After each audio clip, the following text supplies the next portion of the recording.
이재명 대통령의 부동산 정책을 봤었을 때 우리 대표님은 어떤 생각이 드나? 저 집 없어서 지금 너무 서럽거든요. 네, 저 잠실 살고 싶어요. 네, 부동산 정책 한번 말씀해 주십시오. 부동산 정말 어렵습니다. 부동산을 가격을 잡는 거는 주가 6,000포인트 하는 것보다 더 어려운 일이에요. 그러니까 우리가 일단 지금 같은 시대 상황에서 현재 기준에 출발해서 부동산 정책은 어렵다는 걸 인정하고 들어가야 해요. 그런데 이런 부동산 정책을 하는 데서 정말 필요한 건 뭐냐면 정부의 신뢰입니다.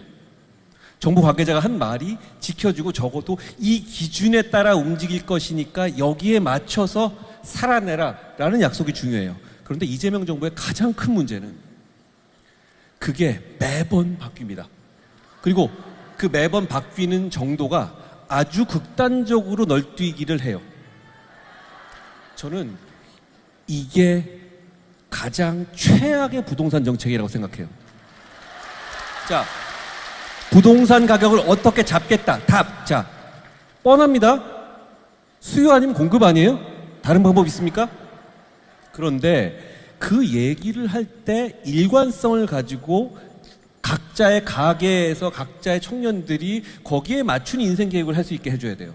그런데 어느 순간 갑자기 필 받으면 확 바뀌고 이런 거잖아요.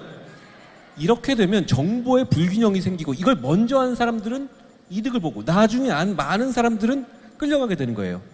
저는 제가 11호 부동산 정책을 강력하게 앞장서서 비판을 했던 거 기억하세요? 동탄에 가서도 그랬죠.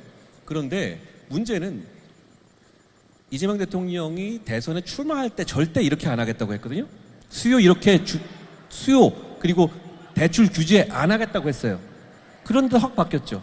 그런데 지금 와서 또 1월엔 뭐라고 했죠? 대대적인 공급 대책 내놓겠다고 했죠. 그런데 그게 와서 지금은 더 고를 내고 있어요. 왜 자기가 화를 냅니까?